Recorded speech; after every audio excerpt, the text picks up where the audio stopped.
Mongolian की तरह दिखते हैं। बहुत सारी चीज़ें हैं यहाँ पे जो आपको देखना बहुत ज़रूरी होता है समझने के लिए, और ऐसे म्यूजियम से ही हैं जो आपको इन चीज़ों को डिटेल्स बताने में मदद करती है। यहाँ पे एक स्टोरी आप देख सकते हैं, यहाँ पे जो भी फ्रीडम फाइटर्स है जिनको तीरों से मारा गया है, ये यहाँ के ट्राइब्स के द्वारा मारा गया है, इस डर से कि आप चाहो तो आप उनको हायर कर सकते हो।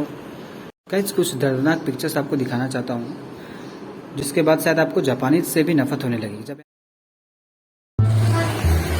स्वागत गाइस एक नए ब्लॉग में। Continue from last blog. Gogo बस से मैं उतर चुका हूँ काला पानी, और बेसिकली ये एक म्यूजियम है जो कि 3rd फ्लोर में भी शिफ्ट है, और मतलब 1st floor to 3rd floor तक में काला पानी म्यूजियम। तो इसके बारे में बहुत कुछ पता चलेगा आपको। तो मेरे को गोगो बस कुछ आधा घंटा में इधर पहुँचाई, और उसके बारे में एक अलग वीडियो मैंने बताई है। इसके पहले वाला ब्लॉग आपने देखा होगा, नहीं देखा होगा तो आप जाकर देख सकते हो। तो दूसरे के साथ मुझे कुछ इस प्रकार से पता चला कि ओरिजिन ऑफ नेम वगैरह वगैरह, काला पानी क्यों बोला जाता है, ये सारी चीज़ों के बारे में यहाँ पे जानने को आपको मिल जाएगा।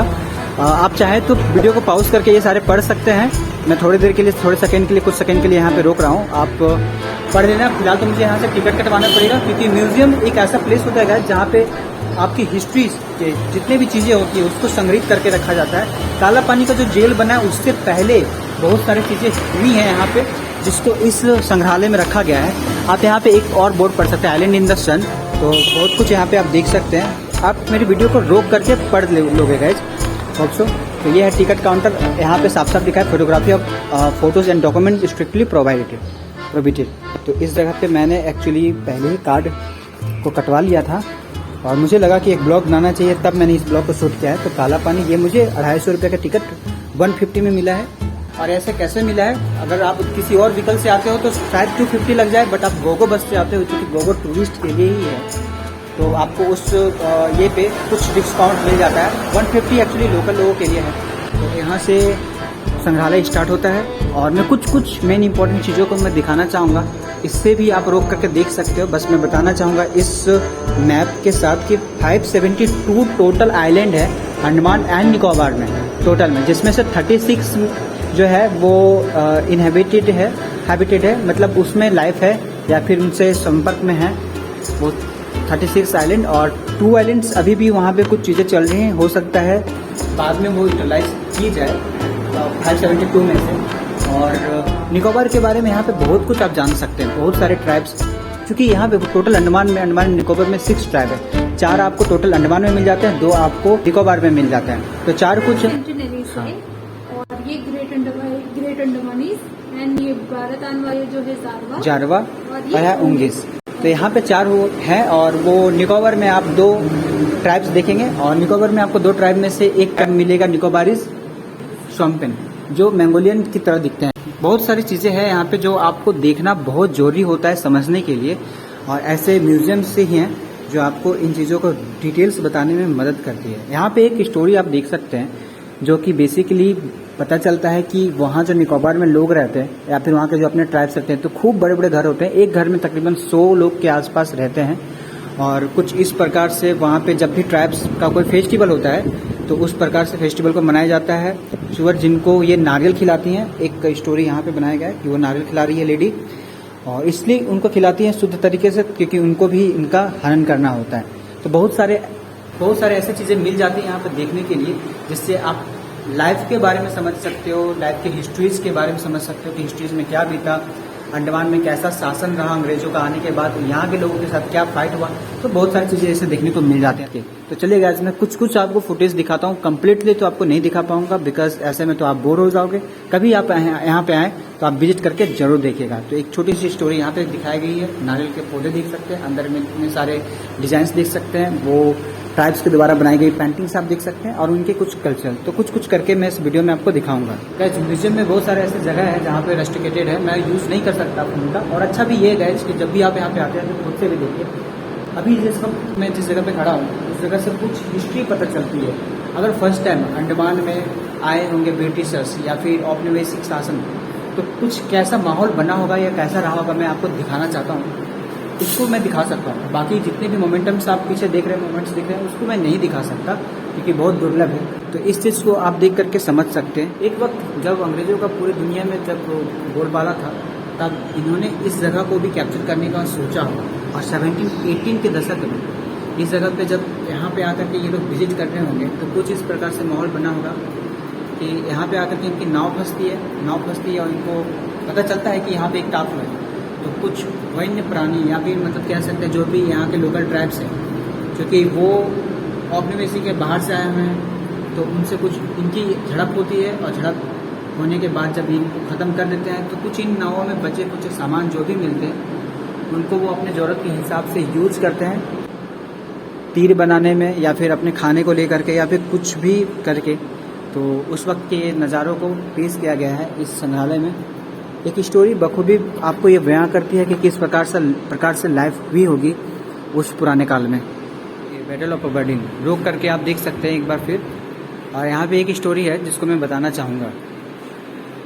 तो यहाँ एक बैटल हुई थी जो इसके पहले वाले मैंने आपको दिखाए थे, जो भी कुछ स्टोरीज चल रही थी वहाँ पे तो चक्रवात की वजह से फर्स्ट टाइम अगर वो लोग आ रहे थे अंग्रेज़ तो वहाँ पे फंस गए थे, जिसकी वजह से वो कुछ हुआ था कि वो कोई भी अनवांटेड पर्सन या फिर स्ट्रेंजर्स को ये पसंद नहीं करते जो भी ट्राइब्स होते हैं, तो उन्होंने वो मारा था। बट यहाँ पे एक और कहानी देखने को मिली है। यहाँ पे एक पुरुष आपको दिख रहे होंगे। ये भाई साहब ने उनके साथ ही दगाबाज किया जिन्होंने इनकी मदद की। एक्चुअली हुआ क्या था, जब यहाँ पे लोग कैदी को लाया करते थे अंग्रेज, तो जंगलों को साफ करवाते थे। और ये जो ट्राइब्स आप नीचे देख पा रहे हैं, तो जंगलों को साफ करवाते एक कैदी जो था वो मतलब प्रॉब्लम में फंस गया था। तो जब बैटल हो रही थी इनकी अंग्रेज़ों की और यहाँ के ट्राइब्स की, लोकल ट्राइब्स की, तो उसमें से वो गिर गए थे यहीं पे। तो उनकी देखरेख करते हैं ये ट्राइब्स, और ये ट्राइब्स देखरेख करते हैं तो वो सोचते हैं अंग्रेज़ों के पास जाने से अच्छा है कि इनके साथ रहा जाए, और इनके साथ रह करके ठीक होकर के इनके ही ट्राइब्स के एक वुमेन के साथ शादी करके बाद में पलट जाते हैं और अंग्रेज़ों के स्पाई बन जाते हैं। तो जिसके वजह से बहुत सारा बैटल हुआ और उस बैटल में वहाँ के लोकल ट्राइब्स जो है वो हार जाते हैं। कहीं ना कहीं सेंटिनल का यहाँ से भी लगा हो सकता है, जुड़ा हुआ कुछ स्टोरी हो सकता है। I am not damn sure about it, but इसके वजह से शायद नॉर्थ सेंटिनल के जितने भी लोग हैं अभी या फिर वहाँ के लोकल ट्राइब्स हैं वो अब तक कांटेक्ट में नहीं आए हैं। तो कुछ इस प्रकार से स्टोरी थी और यहाँ पे दर्शाया गया है कुछ इस प्रकार से। तो काफ़ी अच्छा एक्सपीरियंस हो रहा है मेरा। आपको कैसा लग रहा है प्लीज़ कमेंट करके ज़रूर बताइएगा। और अभी हम सेकेंड फ्लोर पे हैं। सेकेंड फ्लोर में भी कुछ ना कुछ देखने को मिलेगा। मैं थोड़ा करके दिखाता हूँ आपको, होप सो कि आपको भी अच्छा लगेगा। तो जो मैं अभी नीचे आपको बता रहा था गाइड्स कि अंग्रेज जो यहाँ पे लेकर के आते थे प्रिजनर्स को, जो भी कैदी उनके अनुसार से थे, मतलब हमारे फ्रीडम फाइटर्स को, तो वो सिर्फ अपने जेल में नहीं रखते उनको काम करने के लिए, ताकि यहाँ के जंगल साफ हो सके और वहाँ पे कुछ अपना वो बना सके। तो इसके लिए वो जंगल में ले जा के छोड़ देते थे कुछ इस प्रकार कैदियों को, मतलब फ्रीडम फाइटर्स को, हमारे फ्रीडम फाइटर्स को, और जंगल को साफ करने के लिए मजबूर करते थे। इससे क्या होता था, वहाँ के जो भी अपने लोकल ट्राइब्स थे वो इनको अपना दुश्मन समझते थे, और कम्युनिकेशंस के लेक में, due to lack of communications, वो इनको मार देते थे। तो इसी में से एक वो घटना थी कि जो कैदी घायल हो जाता है उनको ये लेकर के जाते हैं और उनके साथ वो दगा कर जाता है। आप खुद यहाँ पे देख सकते हैं पीछे ट्राइब्स है जो शायद ही आपको थोड़ा बहुत दिख पा रहे होंगे, बट यहाँ पे जो भी फ्रीडम फाइटर्स है जिनको तीरों से मारा गया है, ये यहाँ के ट्राइब्स के द्वारा मारा गया है, इस डर से कि कहीं उनके जंगल ख़त्म ना हो जाए। और इनको चूँकि सज़ा मिली हुई थी तो ये करते थे।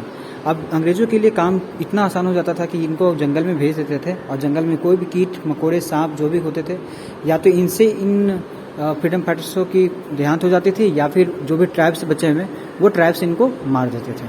तो एक कुछ स्टोरी यहाँ पे बनाई गई है, दिखाई गई है, समझाई गई है। आप यहाँ अगर आएँ तो ज़्यादा बेहतर आपको समझ में आएगा। क्या जिस वक्त सेकेंड फ्लोर में आ गया हूँ और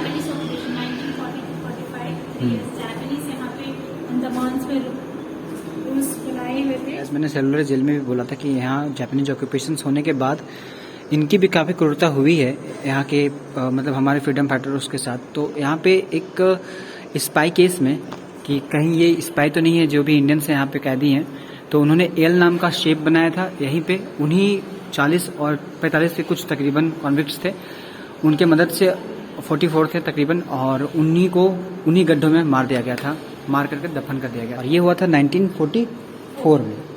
30 जनवरी 1944 में जापानीज ने स्पाई केसेस में 44 आइलैंडर्स को शूट करके ग्रेट मिराज के ऊपर। और ये सब मुझे बताने में शीला मदद कर रही है, जो कि यहाँ की लोकल गाइड है। आप चाहो तो आप उनको हायर कर सकते हो। गाइस कुछ दर्दनाक पिक्चर्स आपको दिखाना चाहता हूँ।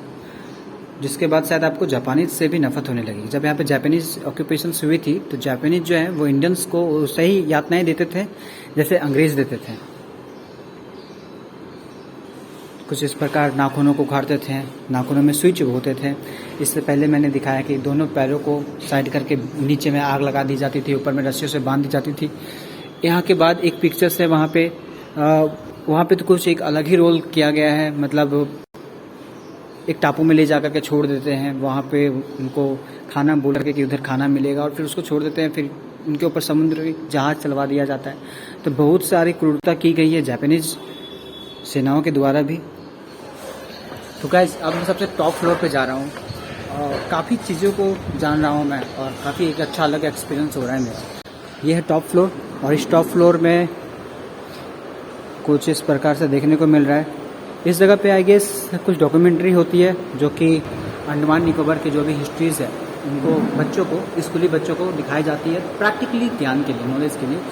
और कुछ संग्रहालय में इस प्रकार से यहाँ पे है जो कि मैं सामने से नहीं दिखा सकता, कैमरा रेस्ट्रिकेटेड है। तो चलिए गाइस इस वीडियो को वहीं पे समाप्त करते हैं। काफ़ी अच्छा मेरा एक्सपीरियंस है। आप मुझे कमेंट करके बताएं कि आपको कैसा लगा। और ये है हमारी नई मित्र, मतलब यहाँ पे जो कार्यरत हैं, तो ये आज मुझे इन जगहों पे घुमाई है। ये काफ़ी हेल्पफुल है।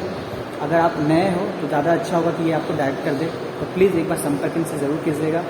चलिए गाइस तो मिलते हैं आपको फिर अगले ब्लॉग में। कंटिन्यू कर रखूँगा इसको मैं जहाँ पे भी जाऊँ। इसके बाद गोगो बस से ही चुकी जाना है। तो फिर मैं मिलता हूँ आपको नेक्स्ट एपिसोड में, अगले ब्लॉग में। तब तक के लिए खुद का ख्याल रखिएगा, खुद सही and don't forget keep flying keep learning. Thank you.